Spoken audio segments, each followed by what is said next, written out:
We're back, y'all. Sorry, Chinese weather balloons.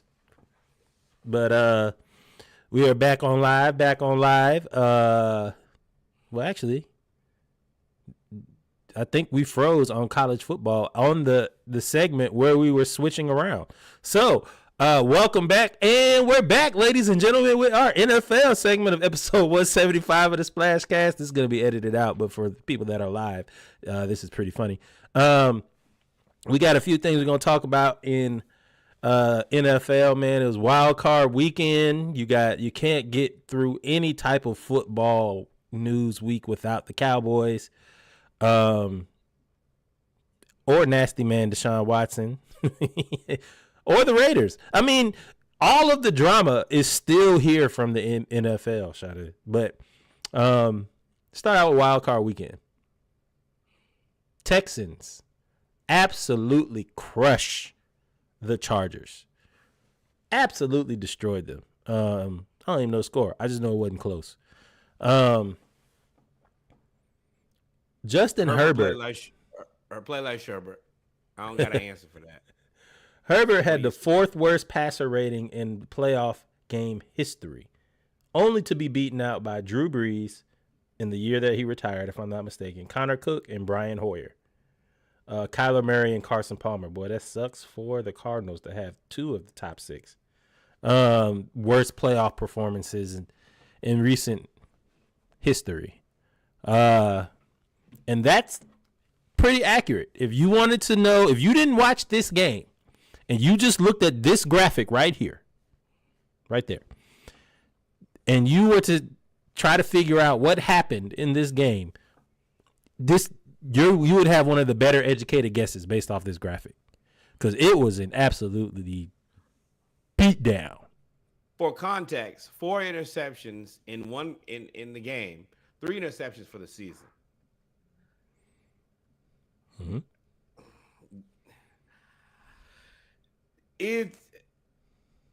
This is something, but I think also probably nothing. People have bad games. Did he have a bad game at an inopportune time? Yes. I also I see that we especially now we live in this knee-jerk reaction in society where as soon as somebody does something bad, then suddenly they're the worst ever to ever exist. I want to put context around this. Justin Herbert still probably better than quarterback for your team, unless you're probably 4 or 5 teams in the NFL. Let's be real here. Did he have a bad day? Surely. And bad day is an understatement. He got his ass cooked. He played terrible. But there are not any alternatives for Justin Herbert that are available. Anything better than him, you can't get to. Period. Not even close. You can't get even a reasonable alternative to Justin Herbert. So did he have a bad game? Yes. Is he probably the reason they lost that game? Yes. Did he take accountability for that? Yes. It's life. This is his second playoff game, right? Correct.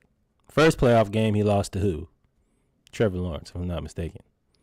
Both playoff games, he has been pedestrian at best. 6.3 yard average per pass, average per completion. 7.6 average per completion. 1 touchdown, 0 interceptions. 1 touchdown, 4 interceptions.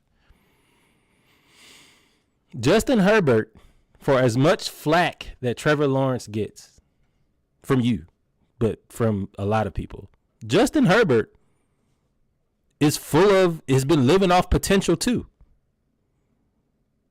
He hasn't produced in the playoffs in the 2 times that he's gotten there. And at some point, you have to look at Justin Herbert and look at him in the same vein as a Trevor Lawrence or a Danny Dimes or whatever. You have all the potential in the world, but you're not delivering for whatever reason that you want to say. But that conversation has to take place. You haven't been great. You were mid. 23-3 this year is mid. 23 touchdowns in 18 games is mid. That's not even a touchdown. That's barely a touchdown a game. That's mid. So at this point, Herbert, yes, he played awful, but how long? And I agree, you may not be able to get somebody better than him unless you go to the draft and hope and try to develop. But unless he turns the corner, how long do you go with Justin Herbert? Until you can find a viable replacement. Let me put into context what you said there. You're right. But Trevor Lawrence win-loss record is 22-38. Justin Herbert win-loss record.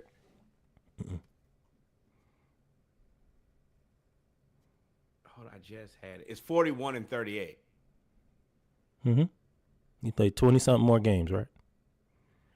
Yes, that means that Trevor Lawrence needs to win all of the next season games in a row. He needs to go undefeated, which we know he's going to go more defeated than undefeated. Trevor Lawrence already got his 38 losses. Justin Herbert's had a better team and better coaching. Better team by far. By far. By far. Not even close. Not even close. I would also say that 41-38 and 22-38 and close. By exactly. far. You know what 41-38 is? Mid.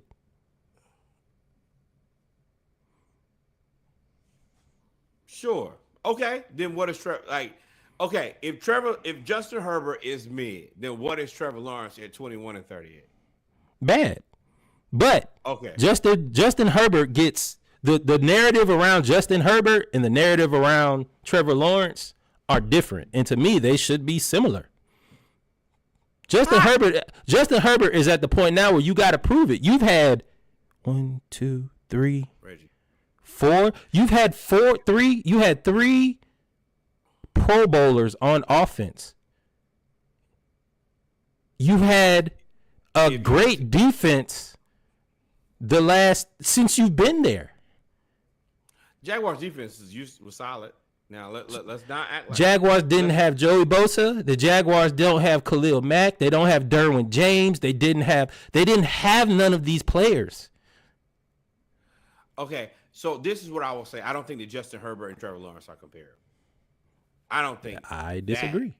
I think that the only reason they're not comparable is because people like Justin Herbert and people don't like Trevor Lawrence. But they haven't. They both haven't accomplished much. Trevor Lawrence actually has a playoff win against Justin Herbert. So, okay.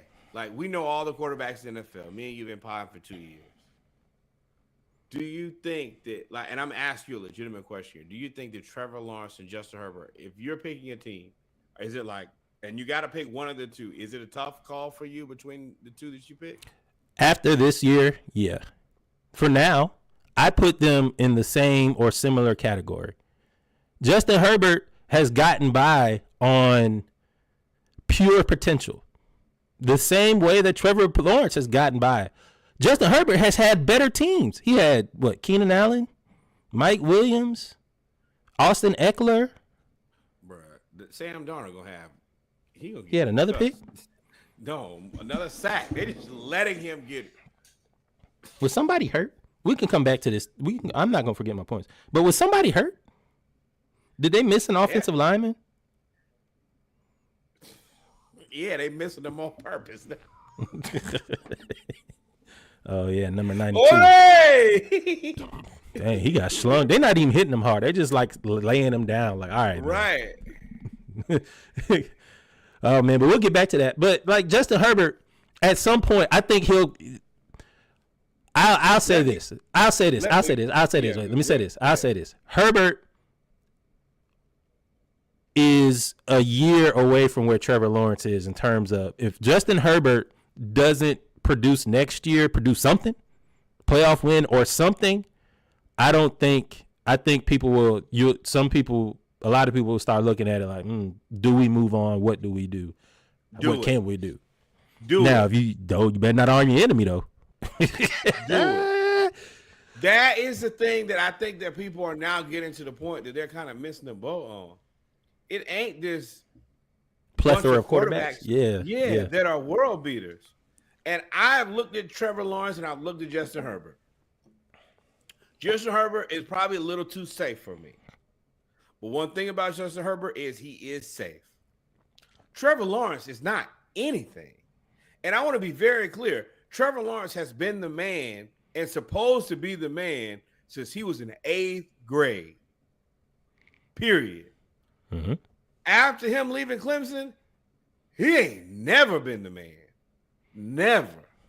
Ever. And okay, Urban Meyer, cool.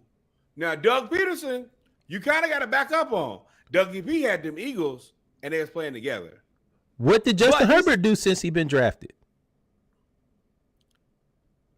He was the number 1 overall pick, too, now. You're right. But Justin Herbert has at least held this team in the road. Like, has he? Or was he held in the road? Move him then. That's where I'm at. Move them. Because when y'all move these quarterbacks and y'all figure out there ain't that many left, then you're going to be like, you know what? I wish I had kept him around.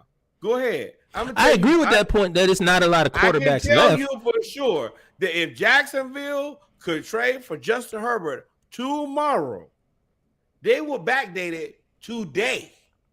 Can we get him? Here, fine, you can have him. Great. I agree with you. I agree that it'd be difficult to find a replacement for Justin Herbert. I agree that Jacksonville would trade Trevor Lawrence for Justin Herbert at this point. I also think that I don't know if it would make that big of a difference. I don't know if Justin Herbert would go to Jacksonville. I mean, it'd make a big difference this year. Well, no, because Trevor Lawrence. I don't know if Justin Herbert wins a playoff game with Jacksonville. I don't know what else you could give Justin Herbert for him to win.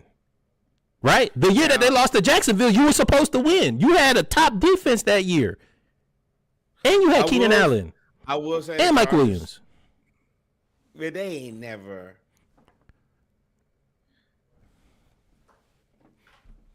They never. I'm gonna leave it alone. They never what? At the end of the day, I also understand value in quarterback. You're not getting a guy better than him. Not disagreeing with you, but the narrative around him can't be. I don't see a reason why he's put on this pedestal anymore. He's not. Yeah, he is a pedestal of a top whatever. I don't see why you put him up there. Now there is a reason because he's better than a lot of guys. The other part about it is you're kind of stuck in the same. Like, he's not the first guy you need to come to and ask questions. Before you can ask Justin Herbert, you got to get to Josh Allen. You got to get to Lamar. Like, I think that Justin Herbert is more in the Jalen Hurts category of like there is an expectation, but you got to leave me alone until Lamar and Josh Allen do something. What?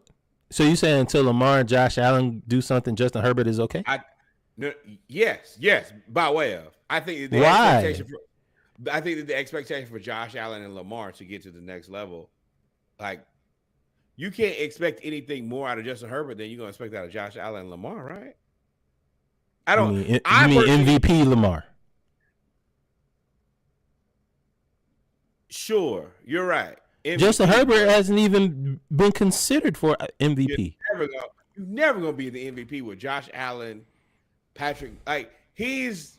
I'm gonna tell you who I think he is. He I don't want to call him great value Matt Ryan, but that's where I think he is. Like, you're gonna be the 5th guy every time. You're gonna be somewhere between Matt Ryan and Eli every time. The difference is Eli's up years was up. I think he's Eli. I think if you give him a team at this point in his career, if you give him a team and tell him not to F it up, you're right. He's safe. He won't F it up. But Justin Herbert ain't gonna go get you no wins. Not that, I mean, every time that we've seen, he's nope, that's disrespectful. Nope. But I was about to call him Trent Dilfer.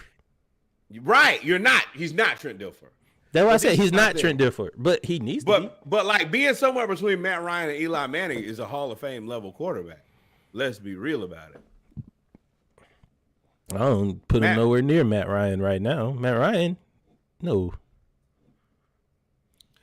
Okay, but when you look at people who are like, so tell me the quarterbacks, and we're not gonna be here all day. Tell me the quarterbacks you think better than him. You think that Jalen Hurts better than him?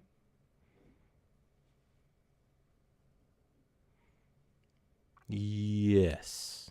I think Justin Herbert has a lot of talent. I don't think Justin Herbert has tapped in. He hasn't performed. Jalen Hurts has performed better than Justin Herbert. What does Jalen Hurts have? You think so? Who do you think has the better talent, Jalen Hurts or Justin Herbert? Who has Justin Herbert throws the ball further. Jalen Hurts runs the ball better. No. I'm saying team talent. Oh, this year, yeah, Philadelphia this year, yeah, Philadelphia.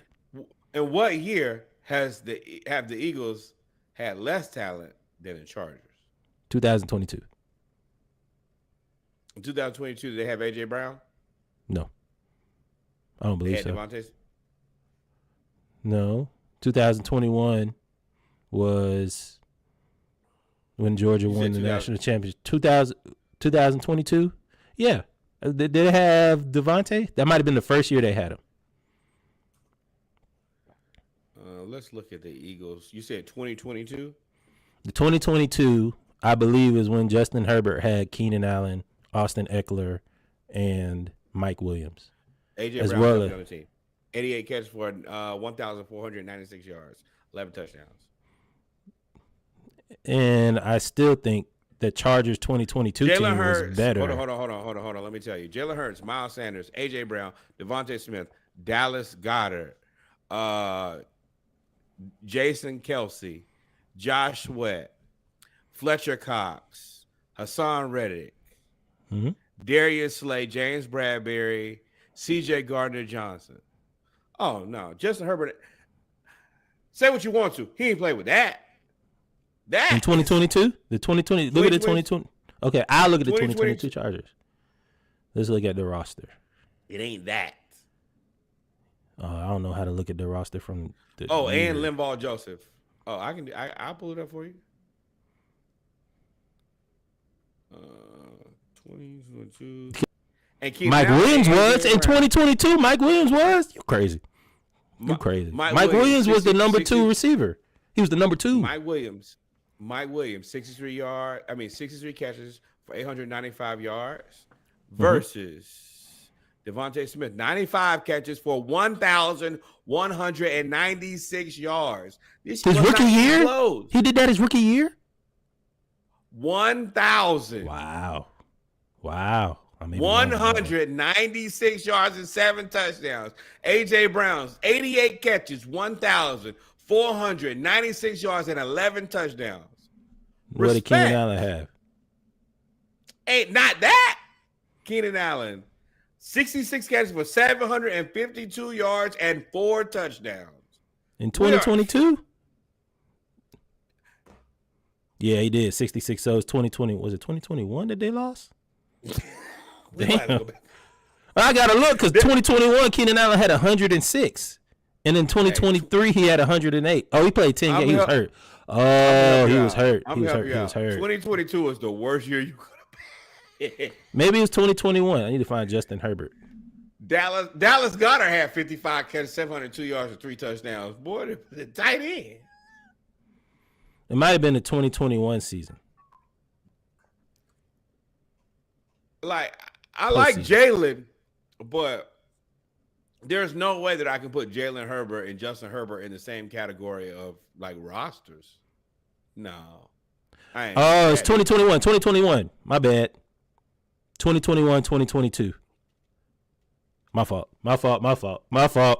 Wrong year. 2021, 2022. That's when they went to the...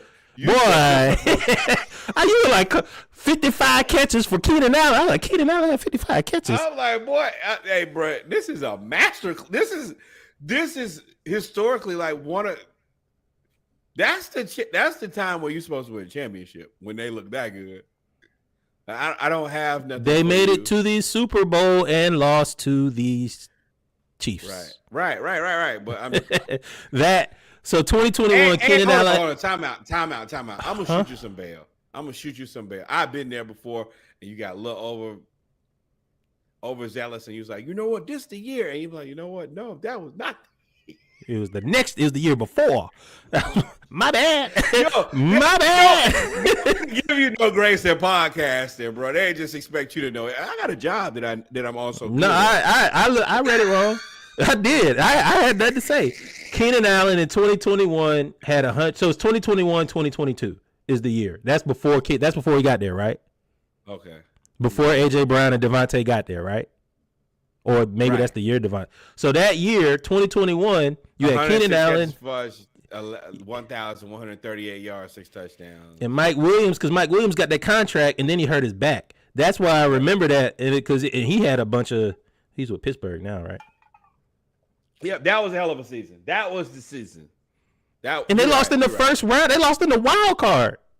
Now the rules sucked because you had to go on the road and play a 500 Jacksonville team in Jacksonville, but that's the rules.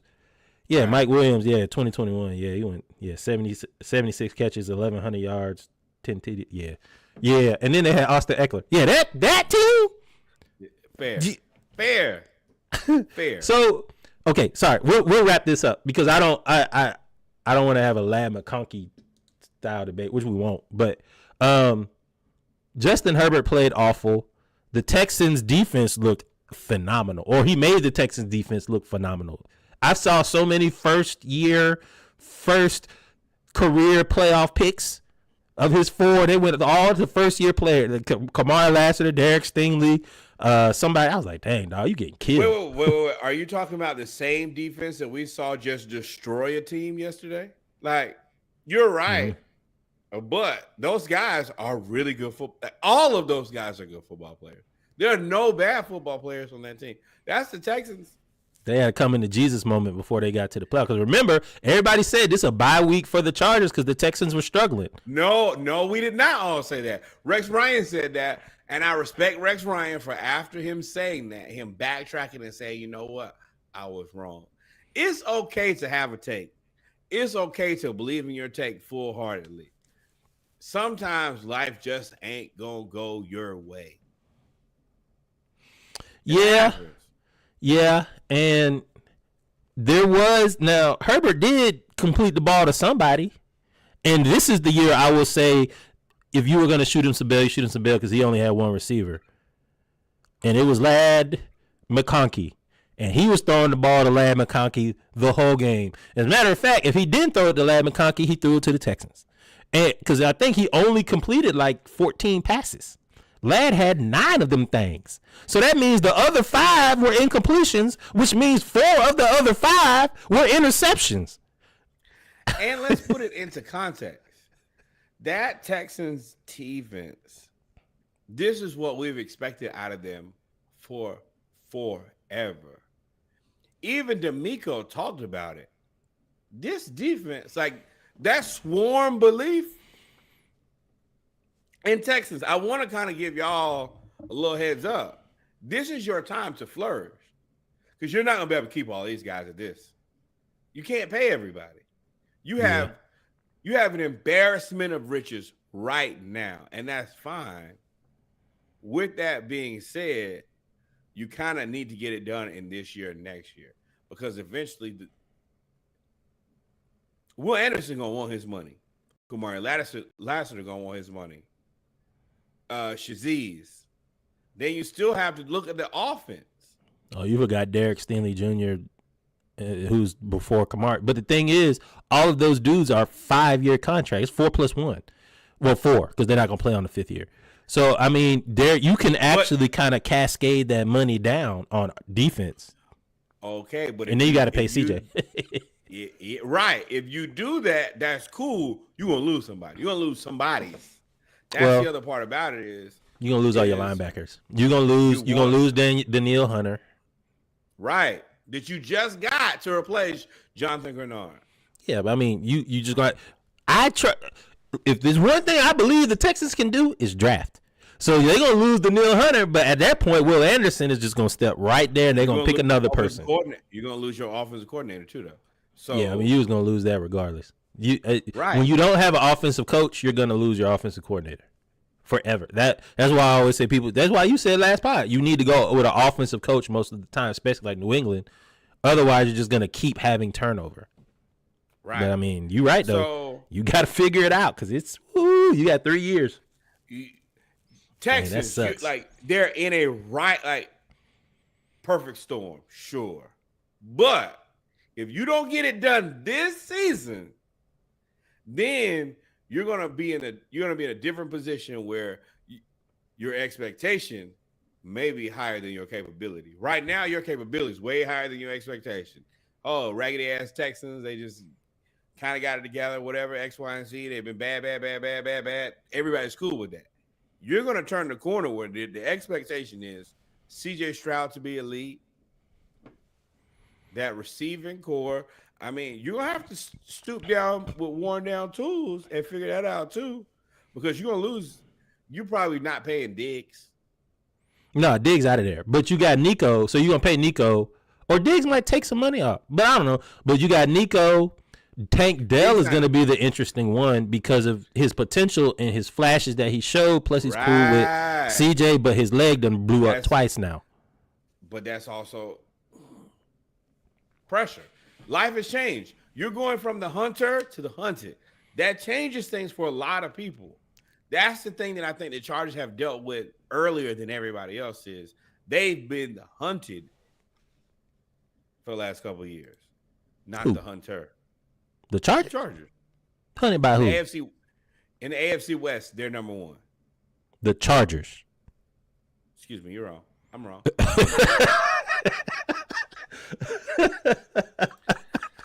The reason I said that, and I'm going to admit when I'm wrong, is because Mahomes is so out of this world that we just forget that he plays. I know. I did it last week. I was like, yeah, ain't no black quarterback like you. Reggie. Who was I talking about? I was like, Jay Nelson. He's the best rookie black quarterback. He's the best young black quarterback we done seen since Lamar. Reggie. There's a man in Kansas City. And just like you did, just like I did you last week, I tapped you on your shoulder and said, hey, Mahomes is still he is the...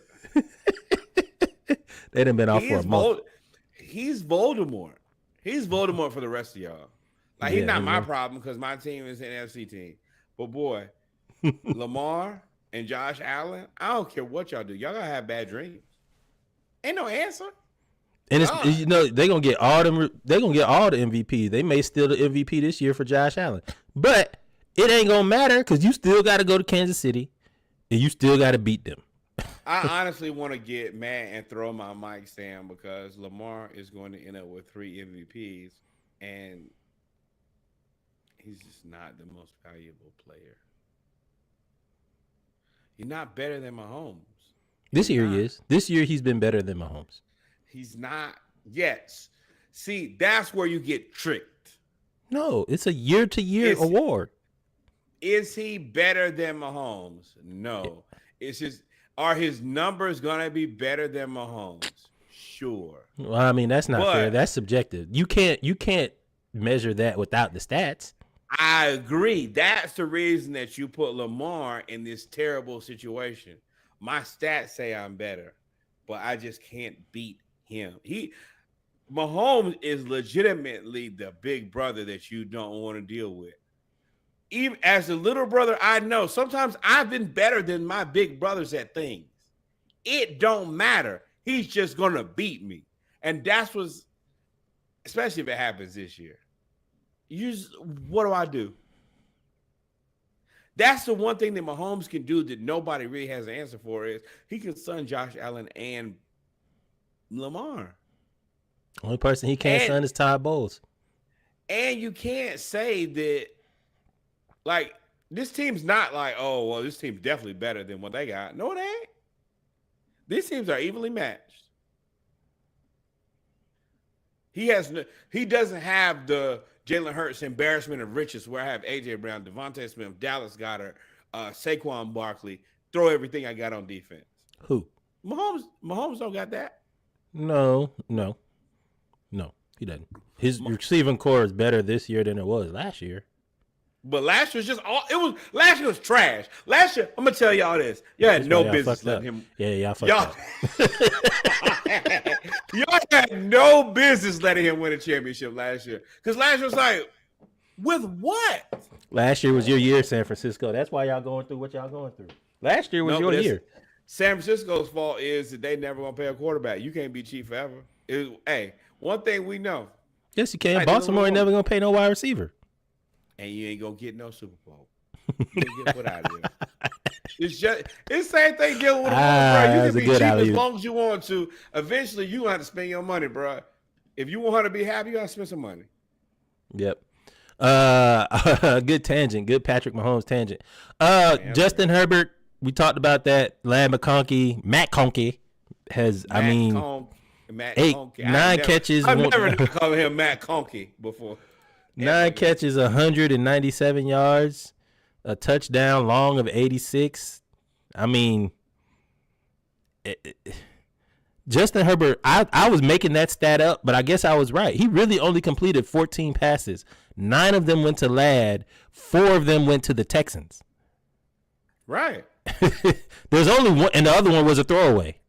I'm a firm believer. You do not have to be good at all the different types of math. If you're good at addition, subtraction, multiplication, division, you are okay. Well, that's math. Everything else, that's all math. All math is that. Do not engineer me. That's all math. All math is based off those 4 principles. You got it, big dog. You just break. All you gotta do is break the problem down. I've been in some math classes. Did not go great for me, and I can multiply, add, subtract, and divide with the best of them. Yep. So we did the live look in on the Rams and the Vikings. The Vikings just that. It's not an excuse, but I do think that switching over to Arizona, I'm sure that was pretty chaotic. But I mean, y'all lost. Let me put the context. You had a backup quarterback that had a fantastic season. Your luck is going to run out. It's over. What did y'all expect? What did you expect when you found out that your quarterback that you drafted was not going to play for the entire season because of a meniscus tear? Your expectations were low. The lowest. Nobody expects you to be better than the Bears. Nobody expects you to be better than the Packers. You got in the playoffs and lost. Congratulations. Yep. So Vikings out. I'm sure there's gonna be a rule change now about kind of like in the NBA when they did the record versus division titles thing. They'll make the division title more of a tiebreaker instead of absolute 1, 2, 3, or 4. So that's what they're trying to do. I don't have an issue with whatever they decide. I mean, it is what it is. Y'all gonna change the rules anyway. When somebody feel upset, they gonna change the rules. That's what I've learned in my years watching sports. And then change a new rule, but depending on what you think the next time, it's gonna happen. While we talk about, we'll talk about the Eagles since we brought up Jalen and Justin. Eagles absolutely thumped. Absolutely beat the hell out of the Green Bay Packers from the opening kickoff. I mean, hit stick, fumble, score on the next play, 7-0, never look back. The Packers, actually, I lied. They didn't thump them. They should have. It was 22-10. They really should have beat them 45-10 or 45 to whatever with what that defense did. This game was very, very interesting, and we'll talk about the stats if you want. But I asked our Eagles fans as soon as they showed A.J. Brown reading the book and he only had 1 catch, and as soon as they did that, I was like, yo, are y'all sure that they're all good? Or y'all are all good going to the second round? Like, it looks like to me that Jalen and AJ just don't like each other.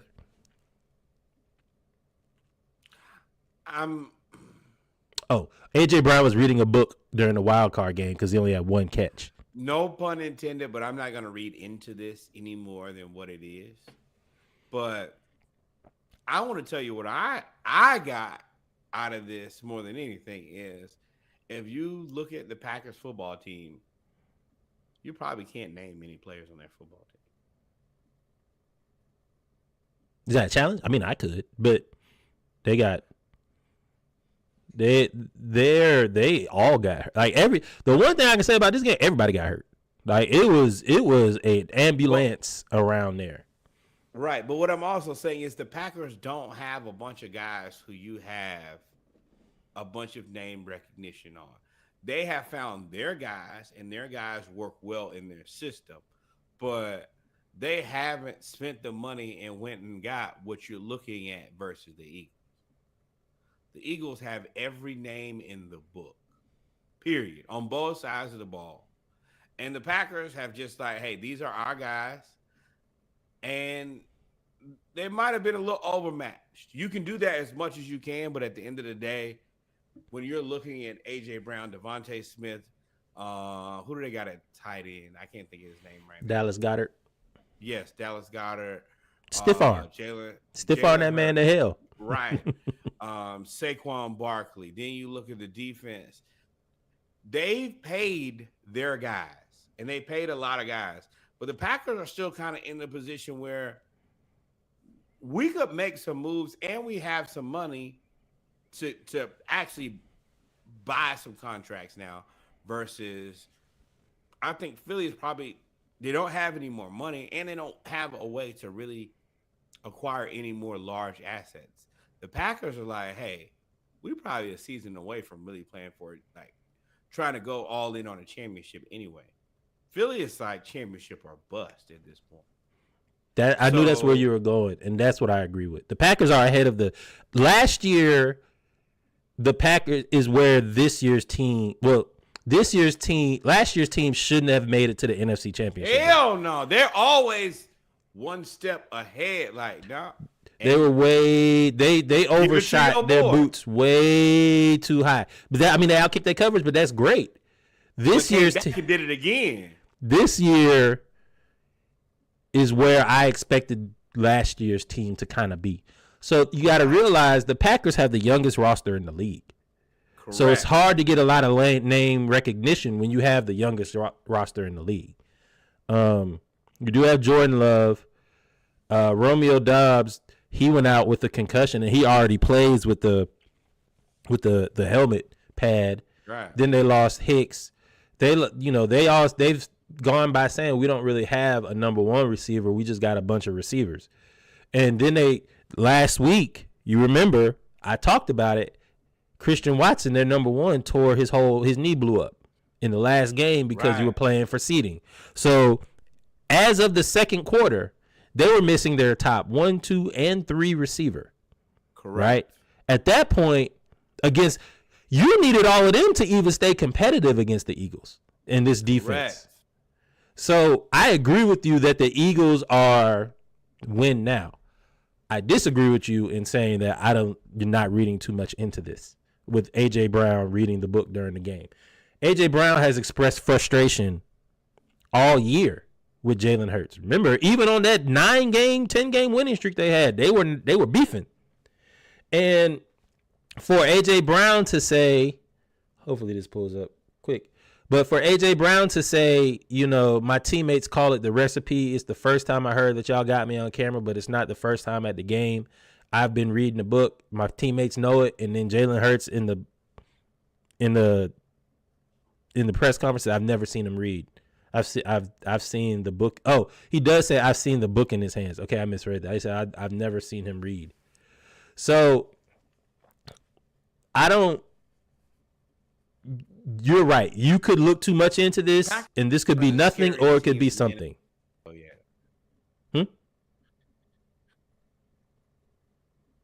The Packers are the scariest team in the NFL because they haven't gone out and they haven't consolidated yet. See if I can get a home run. Yeah, they ain't consolidated yet. You still have all the assets. You're and picks. Hey man, and the other right. So the guys who you've actually gotten good now, you're right. Christian Watson might not make it to the promised land, but he's surely a tradable. He's surely a tradable asset. He'd be here tomorrow in Atlanta. Right. Just run straight. Exactly. I've identified. Oh, and the little tight end they got. He might not make it to the promised land, but I can trade you for him. and I can already show you that he's legitimate. So yeah, they might be like they're going to be able to kind of take some swings on some possible. Hey, Diggs, you interested in playing the Packers? Hey, Higgins would have been a nice trade piece if you were going to re-sign him because you already have the quarterback, you have the running back in Josh Jacobs, who almost carried them to a win this game. I watched that whole game. Right. Josh Jacobs, the second half, was a grown-ass man. And he gave y'all hell. And you look at a guy like Higgins, I can go here and I can be the man here. Oh, Diggs, I might do a year stint here to see if I can get my trade value back up because of an injury I just took. Like there are guys who are gonna be like, why not? Like Kyle Pitts, can we trade Kyle Pitts and they take Kyle Pitts and us take a draft pick in the future, maybe like a third or fourth for Kyle Pitts and move on? Why not? Now you like there's a collection of assets and they're all motivated to be their best because at the end of the day, I need to get to my next step. Yeah, let's try to win a Super Bowl. Yep. And your coach is good. That you said it all year. Said it since he got there. I hate the Falcons. Right. Like that. Like that's been a running theme of the podcast is you probably shouldn't let him walk out the door, especially the way Raheem looks. You ain't wrong. And he ain't never leaving there to come deal with ever. And that's another team that don't really fire coaches like that. Like they got rid of McCarthy, but McCarthy was there for a while. McCarthy was Aaron Rodgers' guy, and before McCarthy, what was it? Holmgren? He slid, yeah. Was it Holmgren? And then before, right. I mean, it ain't like they had a whole lot of coaches, right? So, well, at least not in my lifetime. They may have, between the '60s and the '90s, they may have, but I don't know. And also the Eagles. Who do you think is better, real quick? Penei Sewell or Lane Johnson? I need to know ages. The age, whoever's younger is the answer for me. That's that simple. So Lane Johnson has a stat comparison between him and first-team All-Pro Lions offensive tackle Penei Sewell on his locker. Penei's the answer. Penei is who you take in terms of starting a team. But in terms of who had the best year this year, I mean, if those stats are accurate, the Island rates basically one-on-one. Lane Johnson was first. Penei was 58th. But you're debating 34 versus 24, bro. That's like not to be an All-Pro. Oh, All-Pro, you probably beat him. I mean, sure, your stats are probably better, but yeah, but would his stats be better if he didn't have Jalen Hurts as a mobile quarterback? I mean, I'm sure he saved and you got. Now, I can't say running game because the Lions have a fantastic everything. Right. So. And at the end of the day, Penei Sewell is literally the cornerstone of the Detroit Lions. You're not the cornerstone of the Eagles. Who is the cornerstone of the Eagles? You would assume that you're a $50 million quarterback. If not, then what are we doing? How much does what's his name make? 49? 48? No. He make 40 something, don't he? That's a good question. Because they got I think they just paid him. 4 year, $193 million. He $32 million cap hit. How much does he make? That shit is crazy though. How much does he make? What's his contract say? Not cap hit. What's his contract say? Base salary $18 million, signing bonus $14 million. But next year it goes crazy. Yeah, that's when they got him to the extension, right? Yeah. Now, so if it's 50 plus? 55. So that means based on what you said, that means he's the cornerstone. Next year. Today, he ain't. Next year, Jared Goff, let me tell you. No. I mean, Reggie, one thing that you know about me is I follow the money. Oh. At an $18 million bet, like he basically $32 million this year. Yeah, he's they got doing him you a favor though. Mm-hmm. That's like the Baker Mayfield Geno conversation. But next year, He earned that contract too, though, and he's young. I mean, he's only like 27, right? No, no. He's 30. He's 31 this year. He'll be 32. But quarterbacks, it's like 27. Oh yeah, but yeah, well, no. Then you definitely gonna pay me 55. This my last. This may be my last. Absolutely. You best to assume it's your last. Whether you get another one or not is up for debate. But this year, he not your cornerstone. Next year, $55 million. Hey, but we gave you a 2-year grace period. Sneaky, I see you said Panay. He said so. The people in the chat, shout out to Sneaky, shout out Vanessa, shout out all y'all. Say it's Lane. Lane was the best tackle, but Panay was right there. And I think because they rewarded the Lions for being better. And I mean, some of them stats, you look at rushing now, Saquon did he ain't do all of it by himself. He ain't do half of it by himself. But right. He definitely did more by himself than any of the backs for the Lions did by themselves. And Panay caught touchdowns and threw touchdowns. And Panay, there is also just the experience factor. You as a 34-year-old man comparing yourself to a 24-year-old man, you ain't never gonna win that battle. It just don't work. You got the experience. There's no reason for y'all to be comparable, and you got the experience. Oh, they're ironically, I'm watching the Lakers. I got the Lakers Spurs on now. They're honoring Pat Riley in LA and that 80s Lakers team amidst all of this Jimmy Butler saga. Interesting. Other news that happened in the wild card weekend, Ravens absolutely beat the hell out of the Steelers.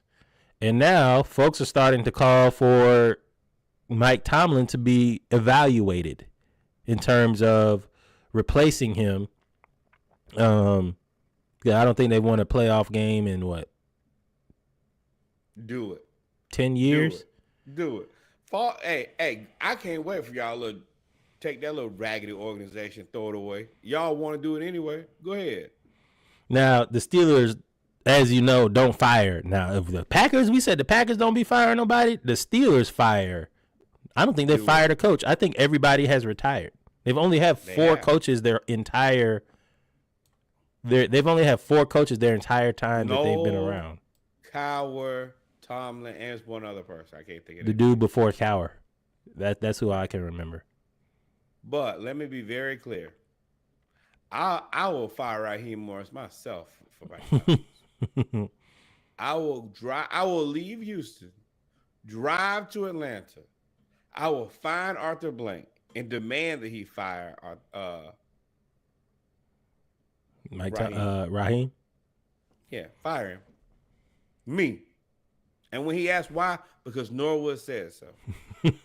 He made me an offer I could not refuse and take Tomlin. Tomlin makes something out of nothing. But this is what the Steelers get, and I'm going to tell you why. The Steelers have not had a plan since Ben Roethlisberger before he got old.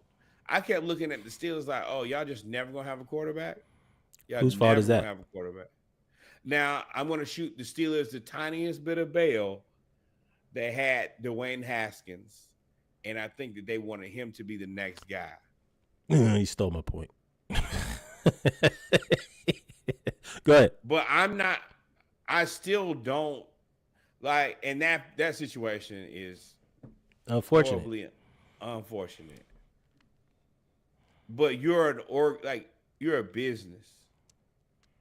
After you lost Dwayne Haskins, eventually you have to have another plan. You guys have not attempted to have a plan. And now you roll out Russell for the whole year. And me and Reggie talk about it every week, and I tell him the same thing. Show me how you spend your money, and you'll show me who you are as an organization. You don't have a future with either really one of these quarterbacks. Russ is going to cost too much and not good enough, as he showed you. Or you didn't play Fields and let him get the reps that he self-sabotage. And we told you about Arthur Smith. You sorry. We told you. Go ahead. So now you're in this situation where you look stupid in the face. Like, sure, did you keep Tomlin from never having a losing season? Yes. At the expense of what? Like one thing that I do feel confident about now is Russ is not the answer in the future. No, I don't think Russ was. That's why he's on 1 year contract. He's never the answer. But so I don't know why don't play Fields. Yeah, I don't at least play him. But I mean, I don't know. Because Fields can't throw the ball over the middle of the field though. He can only throw out routes. You can't, okay, but this is the thing. If Fields is not the answer, then I cut bait with everybody and start over again, right? Mm-hmm. Now you don't have a clear-cut answer of really anything to do. Do I pay Russ? Do I give Fields some money? Or do I go draft a guy? And now, Fields has won just enough games that now you're gonna have to negotiate against Cleveland. Cleveland's desperate. Well, the thing, yes, the quarterback is an indictment, but you also just I don't like talking bad about Mike Tomlin, but your evaluation of players' characters, because George Pickens is just the latest receiver to lose to be off of the reservation a little bit and really don't care. Now you kind of sabotaging because you got him Kenny Pickett, but you keep drafting guys that you think you can fix, and those guys cannot be fixed. Or we've seen that you can probably slow down the deterioration, but they're going to be who they are. You had Le'Veon, you are the woman that tries to fix men who are broken, and you keep doing it. And you gotta at some point now. You gotta be like, look, we know what it is. We know what it is because Tomlin. That's why so many black people like Tomlin. That's why we don't like talking bad about him, because he's unapologetic about being black and helping black men navigate this world. But at some point, dog, when it's detrimental to you, right? They're gonna put you in a situation where you can't be helpful to black men anymore. AB to Juju to Chase Claypool to Pickens.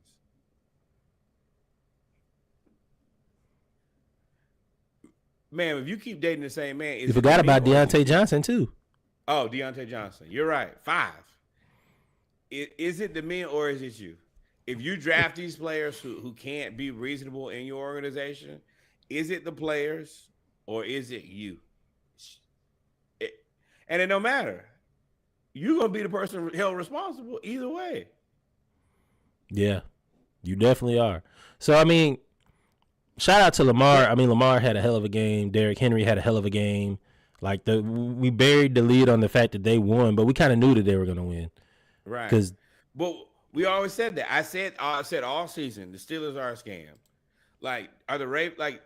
The Ravens have their own questions, but the Steelers are such a team without any direction or future. Yeah, the Ravens have direction and they have future. They just don't draft wide receivers. That's their fatal flaw, and they'll pay for that when they pay for it. But the Steelers, what do you look at the Steelers next year and think? What do we do? What is this team? And we're not even talking about TJ Watt, who's not really doing much of anything. He just kind of spinning his wheels. I think he got hurt because TJ Watt was leading the league in sacks at the beginning of the year, and then he hurt something in the middle of the year, and then for the last 7 games, he was like, "I'm just out here."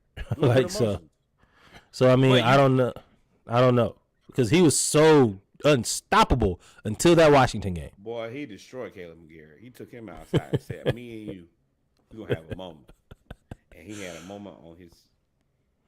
So, you got the Ravens, Steelers. We said the Eagles won. Texans crushed the Chargers. Vikings, Rams. The last game was the Washington Commanders versus the Atlanta Falcons. I'm sorry. Great. The Washington Commanders versus the Tampa Bay Buccaneers. It was the exact same game. They did the exact same thing. That's what you want to see. I wish I could show y'all what my notes say. Commanders beat Bucks. Beat them the exact same way as they beat the Falcons. Held the ball from the Bucks in the second half. Jaden Daniels does it again. Baker costly fumbled. That's the exact same thing that happened to the Falcons. Except for we didn't have a fumble, we scored at the end to go to overtime. That was it. But the one thing that I will say is I think that if you put these three teams together, the Falcons are the worst of the teams. I think that the Commanders just better. The Bucks are just better. The Falcons, it's small tweaks that y'all would need to make to be better, but you're 3-3.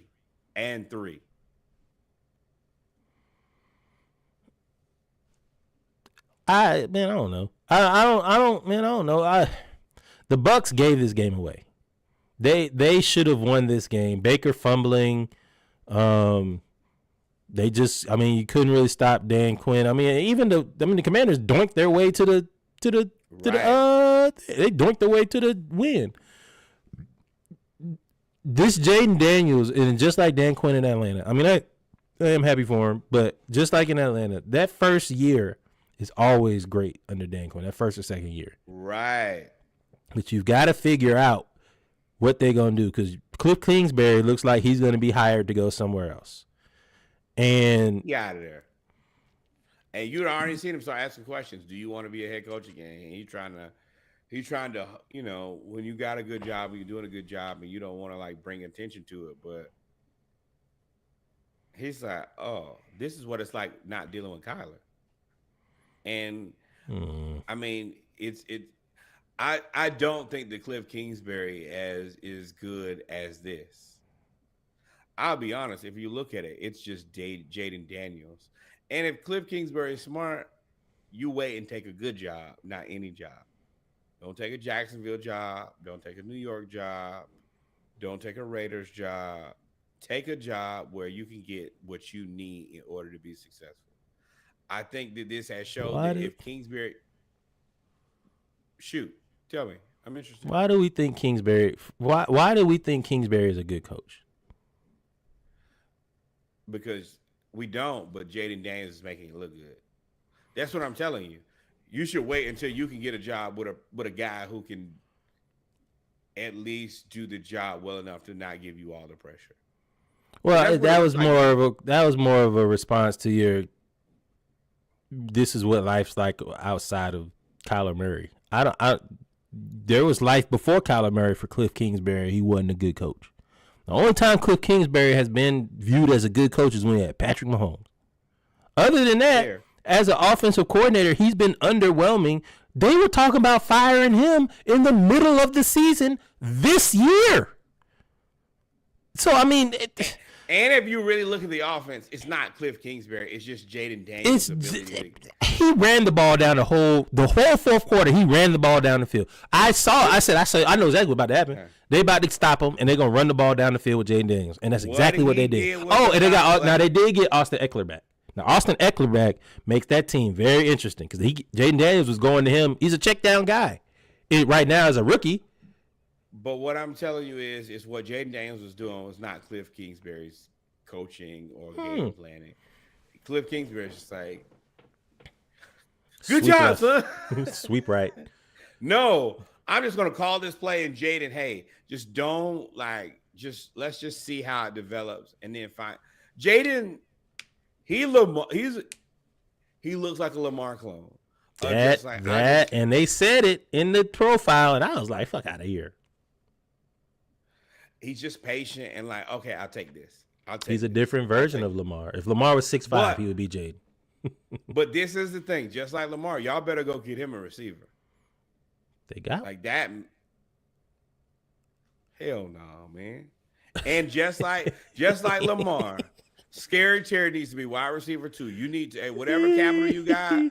I do agree they need to get one more. They need to get one more, but Scary Terry was going to be the number one receiver, and they'll get a number 2. Like they scared. Sure. Do whatever you want to. Hey. They get another receiver, they'll be scary. I don't know who their tight ends are. Stephon Diggs, ain't you from the DMV? Now that would be fun. That would be now. You don't want Stephon. Now Stephon Diggs also been proven to be a locker room cancer. He's OBJ.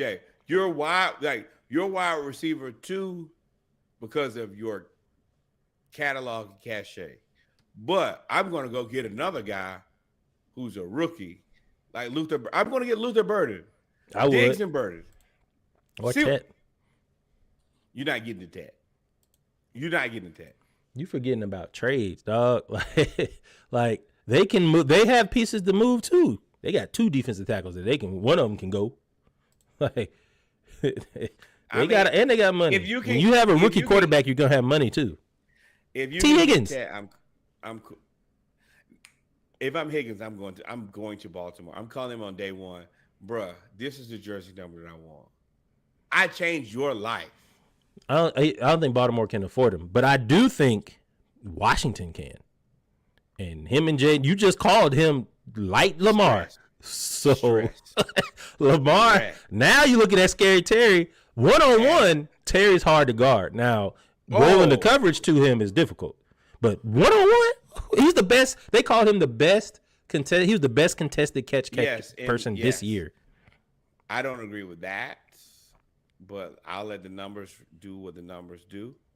But you're right. If he can go back to what I think is his natural position of wide receiver 2, he is a scary wide receiver 2. He is a treacherous. Hey, I don't want that problem. Yeah. Speaking, since we'll stay in the NFC East. That was wild card weekend. Got a few quick hits we're gonna talk about before we get to the Falcons. Then we'll go to hoops, or we can do hoops tomorrow. Don't matter to me. Hoops tomorrow, for sure. Cowboys. In the ghetto. Boy, y'all are a poverty franchise. Oh my God. So after slow playing this whole move, Jerry Jones and Mike McCarthy cannot come to an agreement for a contract, and they have agreed to mutually split ways or leave mutually split. And McCarthy is now out, and the Cowboys are on the clock looking for a head coach. Here's the thing. Because they waited so long to do this, they have missed the opportunity to request interviews with candidates on a bye week. Who's on a bye week that has the hottest coaching candidates? The Detroit Lions with Ben Johnson and Eric Glenn, offensive coordinator and defensive coordinator, respectively. So now they'll have to wait till the season ends, and if Detroit makes it to the Super Bowl, they'll have to wait until February or March to interview them. Why is that significant? Is because they've already been on interviews. Jerry Jones has consistently made the wrong move the last 2 years. You have to figure out a way to convince him of the truth. Jerry might be time for him to step on out and just be the figurehead in the face. So this is the thing about this whole conversation. You're right. On its head, it does look like a mismanagement of the coach position. Hey. And assets. But hear me out. This is not really that bad of a situation. Number one, you're not tricking anybody. We knew you weren't bringing McCarthy back. It was stupid for you to play this game in the first place. You played a game of chicken against yourself, which you notoriously do. You always trying to Jedi mind trick people, and people are like, "Boy, we're not stupid." So no, and I honestly don't think that the market is really that hot for McCarthy. Once you go coach for Jerry, I think that people kind of put you in this person who can't be taken seriously status. 2 teams, New Orleans and Chicago. I've already expressed interest in him. I think that they're not great at identifying coaching candidates, so that's cool. But I don't think the Saints really are that good at identifying people who should run their team. In the Bears, Matt Eberflus. So for me, I don't know what that means, Sneaky. I think that Jerry's not looking for Aaron Glenn or Ben Johnson. Those are 2 guys who are going to want to do things their way. Who's Now, Jerry think looking about for? it. He's looking for a puppet. He's looking for a guy to tell him, Damn. "Oh no, that I don't think that's a joke to me. You're not finna tell Prime what to do." He's Nobody say. Prime. And I'll say, explain what you're talking about. What's a joke? Okay, so there has been a lot of conversation about Jerry Jones and Deion Sanders, and Deion Sanders becoming the head coach of the Dallas Cowboys. Who's the alleged favorite? Alleged. I think that I think in Jerry's mind, he is his favorite. I think Deion is like, boy, you can go to hell. You're not going to take. If you coach the Dallas Cowboys, you don't get to coach the Dallas Cowboys. You coach the Dallas Cowboys through Jerry Jones and what he allows you to do. I don't think that Deion. One thing that I do think that Deion likes is control. I think that Deion likes to make all of his own personal decisions. And I think that as a person who's played with Jerry on his team, he is very clear that if I go work with Jerry, I have to shut up and do what Jerry tells me to do. And Deion's personality, and honestly, especially off the season he just came with, why would I do that at this point? I'm not going to betray myself and give up my control and power when I've actually lifted a team past the expectation. I could just kind of move around him. So, no.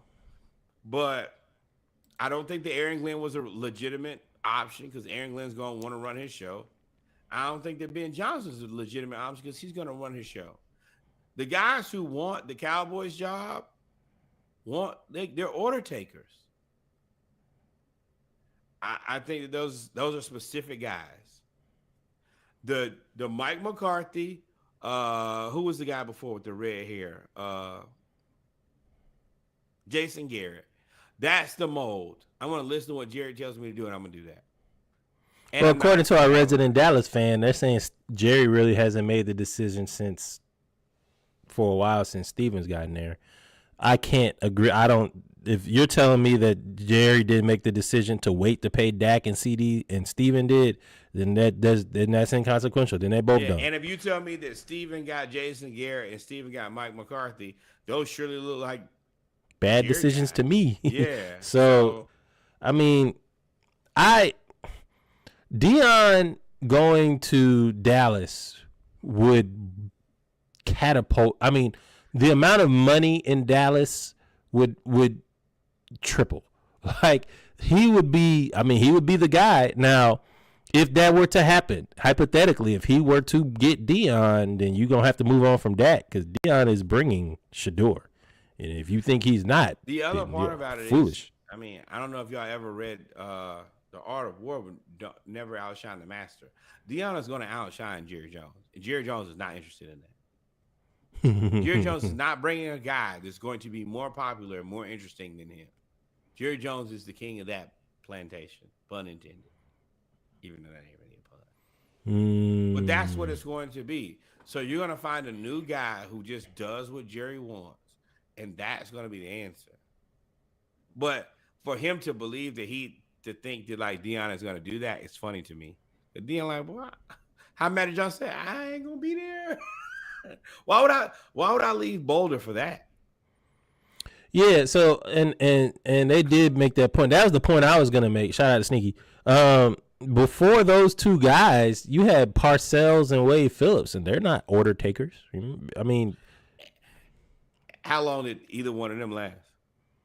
A few years. I think Parcells took him to the NFC Championship game, didn't he? No, he didn't. How long was Bill Parcells in the Cowboys? I want to say 3 or 4 years. 3 years, maybe. That ain't no time.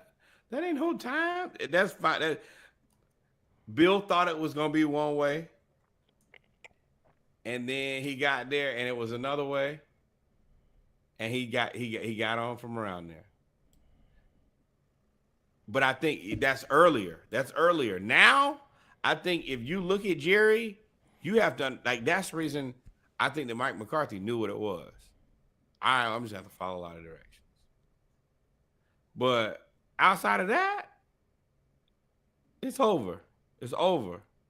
I can tell you exactly how long he was. He was the Cowboys head coach from 2003 to 2006. 3 years, right? 3 years. Hmm? That's it. Bruh, if you're not an order taker, don't call Jerry. You're not about to get here and start making decisions unilaterally. How long was Jason Garrett there? Oh, probably forever. He was a good.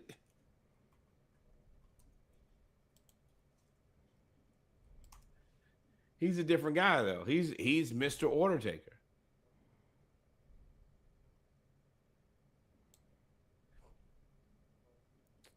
Dallas Cowboys. Oh yeah, from 2011 2019. He was That's there 8 years. Man, Right. that's 8 years of mediocrity. Yeah, Jerry, go ahead and hang it up, dog. Like you just No, don't hang it up. Make another bold decision. You represent the star. Without you, there's nothing, and nothing without you. So go for it, Jerry. yep. We're podcasters. We support Crazy Jerry.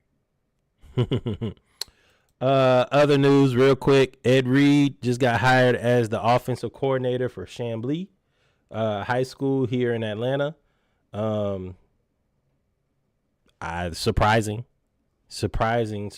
as Ed Reed is a defensive player. But who knows more about how to take advantage of offenses than the guy who's defensive monster? I do think that I feel sad because I feel like he's more qualified than this.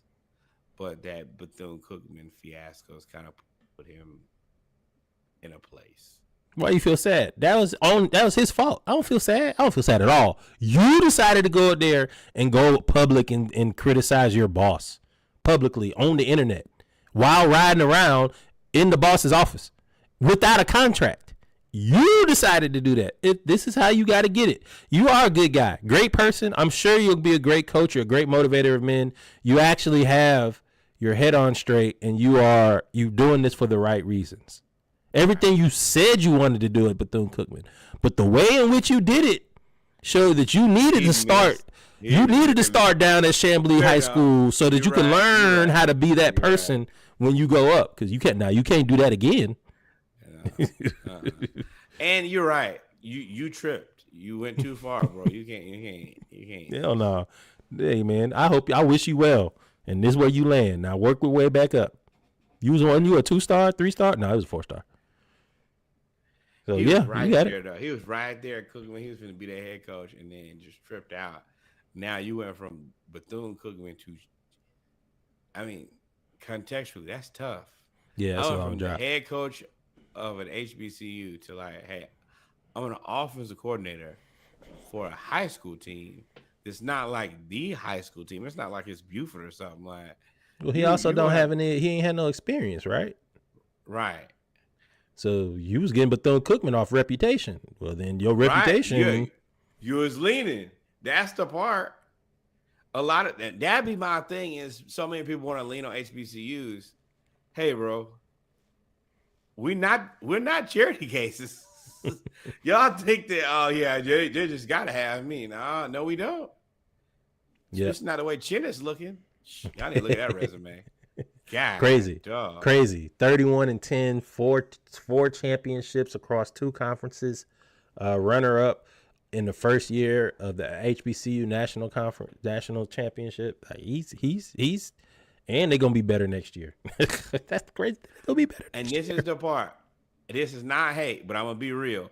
There's no way in a million, I want to say years, that you can tell me that Deion Sanders is a better coach than Chennis Berry. Ain't no way. He's not. Well, no, but I think people are just now starting to find out about Chennis. They're finding out what black people already knew. The world is finding out what HBCU world already knew. And now, Willie Simmons, that's what I hate. I hate the knee-jerk reaction. I hate the overreaction to what's popular. Read, do your research and understand. And understand the Raiders will be paying 4 coaches and 3 GMs in 2025. They are the ghetto. They're a terrible organization. They should not have fired Antonio Pierce. They're still paying John Gruden. I think they should be able to get out of that considering he's a flaming racist. But with that being said, when has that ever stopped contracts from being? We got a whole president. All right, my cool, my bad. You almost made me break this keyboard, bro. But I mean, this is the Raiders organization. As soon as you start discussing something like this, just everything get raggedy. I don't know what to say. This haircut is terrible. This face is terrible. Paying 4 coaches and 3 GMs is terrible. I mean, what do you? Jimmy Garoppolo was really the answer for the Raiders at one point. He didn't play it down, did he? He might have played like half a season. Whatever it was, he wasn't the answer. He wasn't good in San Francisco. I'm like, bro, y'all have to understand. Jimmy Garoppolo is leaning on the everlasting in San Francisco, and you think you're just going to make him your QB1? Then last year, they didn't even have no QB1. They just had a bunch of QB2s. How you have Aiden O'Connell and Gardner Minshew and then fire the black dude because your team stinks? Yeah, the quarterback stinks. And you fired Josh Jacobs, and y'all let Devontae Adams go out the door, and then he went 4-13, and y'all like, well, we can't deal with this.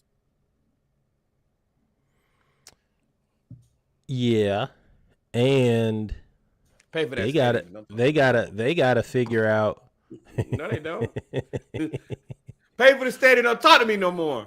Well, hopefully, so the smartest thing, well, we'll see. We don't know what the smartest thing they've done. See, but Reggie was going to overstep his bounds. He said, you know what, I'm not going to speak on behalf of We'll see what Tom Brady can be as an owner.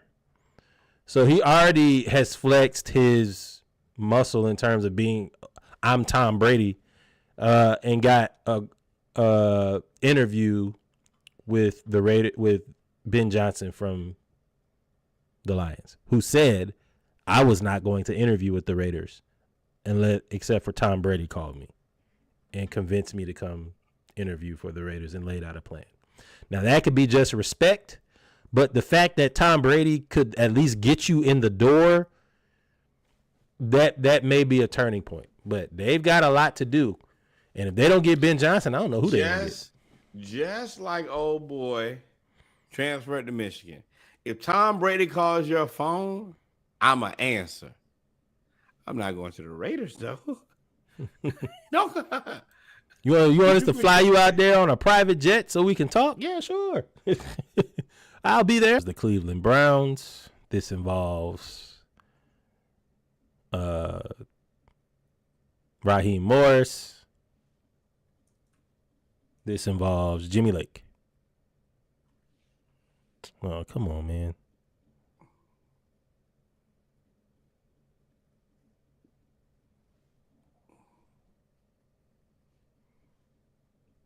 All I want to do is close out Instagram. There we go. All right. So let's get to the Falcons.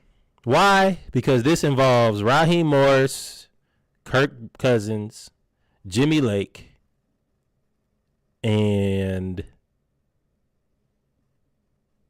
the Cleveland Browns, ironically. First off, the Atlanta Falcons fired Jimmy Lake. We knew it was coming.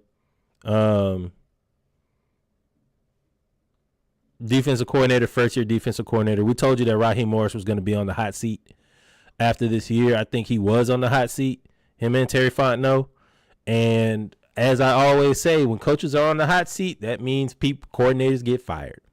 And Jimmy Lake got fired because they were a bad defense, or they weren't good. They were a good defense. Then he turned the reins over to Jimmy Lake, and they were a bad defense. And then Raheem Morris got more involved, and they immediately became a decent defense again. So Jimmy Lake wasn't there. It wasn't a great hire in the first place. He was a first-time defensive coordinator, and we knew that he was going to be fired.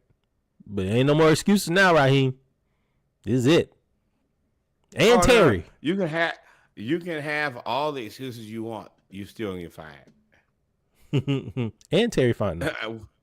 Right. I mean, you don't get two bad coaches. You don't get two. He hired Arthur Smith now. I don't hate Terry Fontenot. You shouldn't. You don't get two. You don't get three bad coaches. Raheem was probably a poor decision. But the reason I say okay, so I'm gonna tell y'all why I like Terry Fontenot. He has identified our quarterback one, check box. He's identified our wide receiver one, check box. He's identified our RB one, check box. RB one, I think is top 3 in the country. I mean, in the NFL. Wide receiver one, I think is top 10 in the NFL. Michael Penix, I don't know exactly where I think he falls in the scheme of quarterbacks, but at this point, I feel very confident in him leading the Falcons. It's tough for me to then say that I don't think you did your job well. But did you do your job perfect? Probably not. Probably not. But I look at other teams and say, man, they could probably have used a GM that could get them a QB1, a RB1, and a wide receiver one. I look at teams like the Saints. I look at teams like the Panthers. Now, the Bucs are a team that has done that. They got Bucky Irvin. They got Baker. And they drafted that kid McMillan, who's really good. So I'm like 50-50. I look at teams like the Jets. I look at teams like Cleveland and say, hey, it's not like we're not in that situation. But then I look at like the edge rusher situation. I look at the other safety and really look at more the cornerback 2 position and say you could have done better. Well, I don't want to throw the baby out with the bathwater. So I'm kind of conflicted. Raheem could go today. Raheem, hey, whatever happens to you, brother. Terry, now you like highlighting the great. Terry also picked Kyle Pitts over Jamar Chase. Now, he did that. Now, Terry has made just as many bad decisions or non-decisions and has not addressed certain positions just as bad as he did before. I mean, I said it before. We haven't had a defensive end since John Abraham consistently. We had Vic Beasley for 1 year. We haven't had that's an inherited problem. You knew the issues. That's why Terry's gonna be a problem. You knew the issues, and you no matter how much you get around it, bro, paying somebody $100 million guaranteed for 14 games is just egregious. You could say this, that, and the third. You could say cut.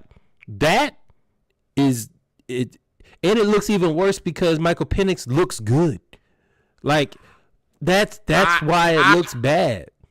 This is the reason I said, and I've literally been having this conversation for the last 4 hours. Michael Penix does look good, but Michael Penix looks good because I can't say because of this, but he was protected for a long time. You look at guys like Bryce Young, you look at Anthony Richardson. There are some other young guys who just not been protected. And if you don't give them that little bit of grace period, they basically fried on day one. So I don't have that big of an issue paying Kirk. And maybe it's just me. I don't have that big of an issue paying Kirk, especially if we're able to flip him on the back end and get draft picks back. Like if we can recoup the draft picks that we lost or something close to it. And I think that especially the Giants who don't love black quarterbacks because whatever reason, Cleveland in whatever situation they're in, I think that if you can recoup some of the stuff that you got for Kirk Cousins, and tell me if I'm wrong here, I think that you did enough. My expectation for Kirk Cousins was to win the NFC South and lose the wild card game. So literally win us one more regular season game, then lose in the playoffs. That's putting lipstick on a pig. You were 6-2. You had a 4-game lead in the division, and then you pissed it away. So to say, yeah, you would have if you would have won 2 more games, you'd have won the division. That's cool. But you also lost 4 in a row. I do think that Tampa Bay is a better team than the Falcons this season. That doesn't matter. You had a 4-game lead on a team that was better than you, and you blew it. Kirk Cousins is the reason we didn't make the playoffs. Yes, we could say Jimmy Lake ain't good. Yes, we could say Raheem is milquetoast. You could say all the things. But Kirk Cousins threw 11 interceptions in 4 games. He lost to the Chargers by himself. And I'm going to ask you, what was your expectation of Kirk Cousins going into? Not to throw 4 interceptions against the Chargers. No, what was your expectation for Kirk Cousins to lead the Atlanta Falcons at the end of Finish out the year. Finish out the year as a starting quarterback. I did not expect for him to get his spot taken. Fair. But did you expect him to win the division? Win the division? Sure. I agree with you. I said, hey, this is a cakewalk. And that has put some pressure on Raheem. But did you expect him to win the wild card game? Against Washington, we could have. Yeah. Yes. Yeah. I expected us to at least be competitive and have a chance to win the wild card game. I didn't expect us to lose. Okay. And that's where I think my thing was. At the end of the day, I always expected us to win the NFC South and lose the wild card game. That was How can you say that and we didn't know who we were going to play and you didn't know who was going to be who? I didn't think that Kirk Cousins was going to lead us to a playoff win. No. Then why pay him $100-some million? Because that gives us time to get Michael Penix comfortable and into the system and learn from an adult. You could have done that for a whole lot cheaper. Who? Anybody. If that's what you're saying, anybody. You can name anybody. If your point is saying that you brought Kirk Cousins here to hide Michael Penix and give him a chance, then you could have gotten anybody. I'm asking you, who do you think was the quarterback that was available who could have done that good? Like, who could have carried us at least that far? And I'm willing to take Jameis. Jameis could have got us to the exact same record that we had when Michael Penix came into the league. Took his spot. Jameis would have got us to the exact same record.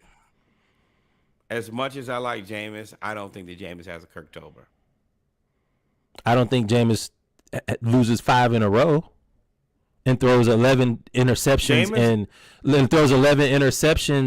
and I don't even know how many touchdowns. I think he threw 2 touchdowns. He didn't have a touchdown for 5 games. Jameis ain't never had not a touchdown for 5 games. Never. As much as I like Jameis, and y'all know I'm a big Jameis fan, Jameis got fired to DTR.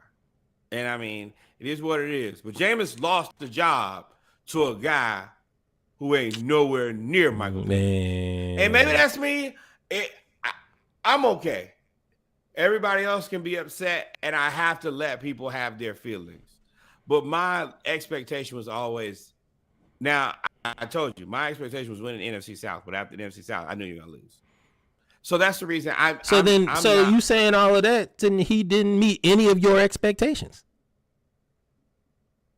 No, he didn't. No. He didn't, but he got me close enough. I'm willing to be in a place to say that, did you finish the job? No. Did you get me close enough? In hindsight, yeah. I'm actually kind of happy that Penix was able to play in 2 playoff games. And he played well in the playoff games. I think that Raheem lost the playoff games. They wouldn't be playoff games if Kirk Cousins didn't have that 5-game stretch.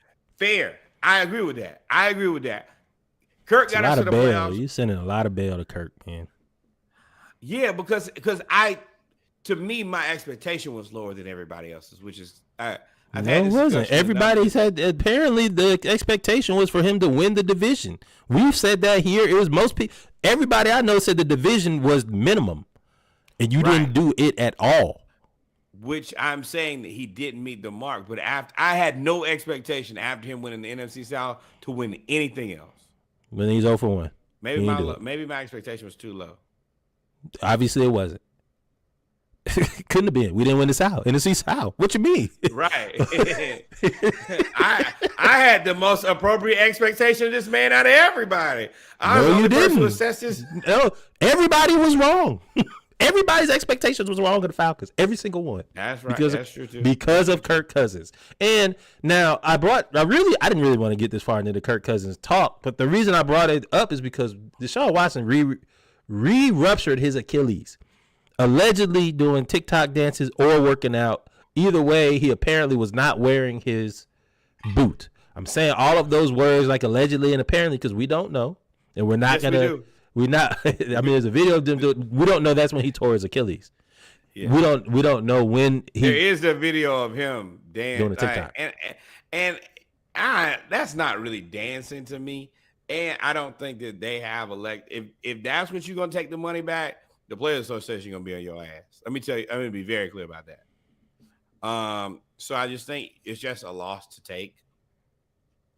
As far as that goes. But that's the other part about this is what if we trade Kirk and get a 4th rounder, get a pick back. I ain't that butthurt about it. Yeah, you're not butthurt about that because you get off the money. The money makes it bad. If you could now, Terry, let me tell you how you save your job right here, right now, Terry. I'm about to give it to you right now. The Cleveland Cavaliers the Cleveland Browns are stupid. The Cleveland Browns are about to lose Myles Garrett. Myles Garrett wants to leave. You, Terry Fontenot, have to pay attention. You may not think all rumors on social media are true, and we know that they're not. But when something comes out and leaks out on an official, like Bleacher Report, or ESPN, and they say the Cleveland Browns are keeping an eye on Kirk Cousins and they have Myles Garrett, you have the opportunity to at least start the discussion or have the discussion of getting off Kirk Cousins and getting Myles Garrett. You have that discussion. If you have to eat some of the money, cool. Now you're going to have to pay Myles Garrett.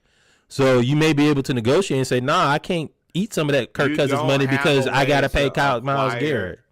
You don't have a way to acquire an asset as good as Myles Garrett any other way in the world ever in your entire existence. Yeah, we'd have to give up our first. We'd have 2 picks in the draft. We only got 4 this year. We'd have 2 at that point, and we would probably have to give up draft picks next year. That's really what we'd have to do. We'd have to give up the first next year, first this year, and probably a 3rd next year for us. But we're giving you a quarterback. But I mean, if Terry, if you can get Myles Garrett. Now, I'm not saying, Myles might want to go to somewhere else. But if Myles Garrett, I'm looking at you, Myles. If you were to look at the rosters, pay attention who the Falcons. Woo! We on tryout now. I done talked myself into a conversation. We on tryout now. Falcons, Terry Fontenot, Raheem Morris. Y'all better figure out who you going to get at defensive coordinator. You better figure out what you're going to do because you need to impress Myles Garrett. There's no opportunity for you to get an all-pro defensive end. He was Defensive Player of the Year last year, wasn't he? Hey, and I know that the San Francisco 49ers are interested in Robert Saleh. Make that call. Saleh goes back to the 49ers. He proves nothing to anybody. It's just a place for him to go sit. Robert Saleh goes to the Falcons. They're gonna, and you get that defense, which ain't a terrible defense, and potentially has Myles Garrett. You get a different level of respect if you get the Falcons defense to a legitimate defense instead of the 49ers defense, which has just always been good because they've had a ton of assets. This is your opportunity. Like 49ers job is safe, sure. And I don't know how safe that job is because they're going to pay Brock Purdy. The Falcons job is... You're not going to get nobody better than Shanahan. Yeah, but all them kids are his sons. Ain't that the same? They're my sons. But the thing about it is, if you want to get right back in the head coaching, the Falcons is your spot, bro. I do agree. Saleh coming to the Falcons. I mean, Terry, this is it, bro. You could do it, sir. Whatever, if you prefer to be called sir, whatever. But you gotta make something shake on this defense. You gotta get a defensive coordinator. You need to hit this out the park. Zach Robinson, And I'm actually less worried about Zach Robinson because of what I saw with Michael Penix. Michael Penix made some throws that was just phenomenal. that, And it was a the whole one different in offense. the one in With the Carolina. corner. With Carolina. Yes, and you're like, whoa. I don't like you throwing that, but you made it. And I mean, even Aaron Glenn, like you're right. You could stay with the Detroit Lions for another. If you don't get Aaron Glenn ain't coming down. I'd never leave Detroit unless it's a head. There's no place for him to go but head coach. But this is the thing. You're right. But as long as you stay in Detroit, especially where the Dan Campbell has things looking, there is a space in the Falcons where you got a decent amount of assets. And you could show, hey, I'm the coach. Like, you know how me and you have a different respect for Ryan Nielsen than I think the rest of the world? Mm-hmm. It's because we that's saw what it with our eyes. Back. But you also gotta, you gotta, yeah. But our defense is, well, I mean, with Myles Garrett, yeah, Ryan Nielsen and Myles Garrett make us. But what I'm saying is, like, you understand how me and you looked at Ryan Nielsen, like, bro, who is this guy? All right, cool, whatever.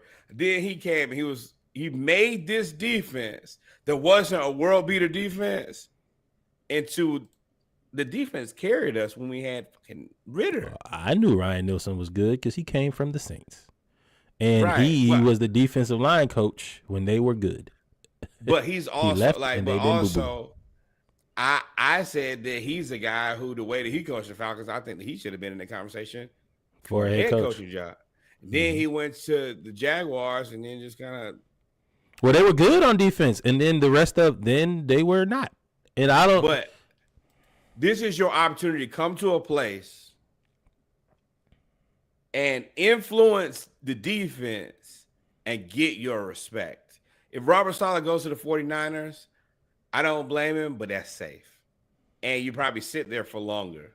You go to the Falcons and you make this defense a defense, you get the call. It's the same thing with Dyson Daniels. It's the same thing with Dyson Daniels. When Dyson Daniels was with the Pelicans, it was like, okay, this guy's good enough. Dyson Daniels came to the Hawks. Oh, might be defense. First team on defense. I don't think he's any better. I don't think that he's any better at either place, but you got to go somewhere to show your value. His opportunity. He wasn't playing in New Orleans where he's a starter in Atlanta. So, we'll see what the Falcons do at defensive coordinator. Myles Garrett would make any defensive coordinator good. They've already been rumored to talk about bringing in Jesse Bates, old defensive coordinator from Cincinnati. And I know it sounds bad because Cincinnati didn't make the playoffs either, and their defense was atrocious at the very beginning. But if you look at that defense, it overperformed its roster talent when they made that run to where they came up a game short. Right. They overperformed. So I wouldn't be opposed to it. But the first thing we need to do is see if Cleveland will be foolish enough to take Kirk Cousins for Myles Garrett and whatever. It's not foolish. It's not foolish. You're down bad. And if you don't take it, what I say every week, don't double down on dumb. You know that Deshaun Watson is never going to be it again. Go right stuck with him for 2 years. Yeah. Go back into your rebuild. I mean, and you got to do either trade everybody or take Kirk, because people don't understand that, like, especially like receivers, you got to keep me occupied or I want to go somewhere else. That's what happened. Jerry Jeudy there? Isn't Jerry Jeudy there? Yes. They're going to lose Elijah Moore. He's going to be gone. For sure. But Jerry Jeudy is an asset. Clearly, Jameis showed you that. But you got to feed that guy. So, all right, we might lose. But Jerry Jeudy, like, well, if y'all bring Jameis back, I can probably do it for another year. Like, I can do this if you're going to let me put up elite numbers, because you're going to make me look good. And then when my contract is up, I can get paid or I can go to somewhere else. But if you go into next season and pull the Raiders with Aiden O'Connell and Gardner Minshew, Devontae Adams asked, everybody's going to ask out, I don't want to be here. We're not trying to win, and you're not going to get me paid. I'm definitely not sticking around for that. Worst case scenario. We'll see. I hope Hey, we don't Jerry have to, Judy, you want to be a Falcon? We take you. I hope we don't have to trade Kyle Pitts, but all the reports coming out are saying that You Kyle hope Pitts that? really might be. Well, I think I agree that he would be a cheap asset next year, and we wouldn't. Well, I mean, relatively cheap. I mean, if you trade him and you bring in somebody, you make like Charlie Warner, tight end number 1, who's super cheap, and then you can maybe go get a defensive end. Then I'm all for it. But the news and leaks coming out are that basically they don't trust Kyle Pitts. They don't trust him to put in the work. They don't trust him to run the right routes, catch the ball, do the right thing. They don't trust him as a football player, which is why he doesn't get as many targets.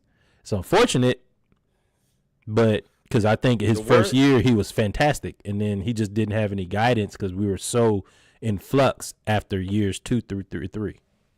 Hold on, but that is my biggest thing about Kirk Cousins that people don't really take into consideration. You're right, Kirk Cousins wasn't perfect, but we came off, almost had to cuss there, Marcus Mariota and Desmond Ridder. You got to get your team to at least a standard where they believe that they're still them. I think that Drake London was questioning, am I him? I think that Kyle Pitts questioning, am I him? But Drake is like, oh, you got me with a Drake Tober? Kirk Tober? When Kirk was playing out of his mind, Drake London had confidence for life. Oh, y'all can say whatever y'all want to. Y'all got me a little piece of quarterback, and I'm a killer. And I think now he's like, hey, Kirk gave me the confidence to believe that I'm that guy again. Me and Michael Penix are about to run this thing up. And that is surely something. I like how you that I disagree, but that is oh no. I think that Kirk gave Drake London the confidence to be I think Drake London already had the confidence. I don't think he was ever lacking confidence. Maybe, I'm not gonna maybe, but Kirk. also I need to look like and once again, I only played receiver in high school. You still gotta see yourself doing it a little bit. And Ridder and Mariota were not getting you anywhere close to it. Kirk kind of had Drake on fire. But I think that Drake London is also the worst thing that can happen to Kyle Pitts. Because Drake London is just effort and hard work and physicality and toughness. And Kyle Pitts looks soft. You don't block.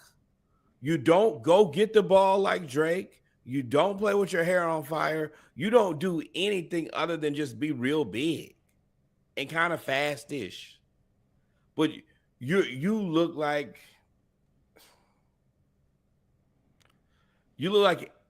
a guy with all the tools and none of the enthusiasm. I was gonna say a guy who I grew up playing football with, but I'm not gonna do that. But this guy he's fast, he's strong. Bruh, at the end of the day, you got to be a football player. Drake London is a football player. I think me and you agree on that. Mm-hmm. I wouldn't attribute that to Kirk. I wouldn't attribute that to Kirk Cousins though. But I think that playing a year with Mariota and a year with Ridder will make you it'll make you question that. No, it wouldn't. They suck. I wouldn't question that. If I got my stats, if they can't, no, but I wouldn't question me. You're really not eating the way that you think that you should because we got throw it off your back. That don't make me question me. That make me question you. And it probably make you question the organization, right? Like but that don't question me. I ain't got nothing to do with my confidence. You suck. So at minimum, I think we got Drake London reattached to being an Atlanta Falcon. I think he'll probably be willing to re-sign. Yeah, especially with him and Penix.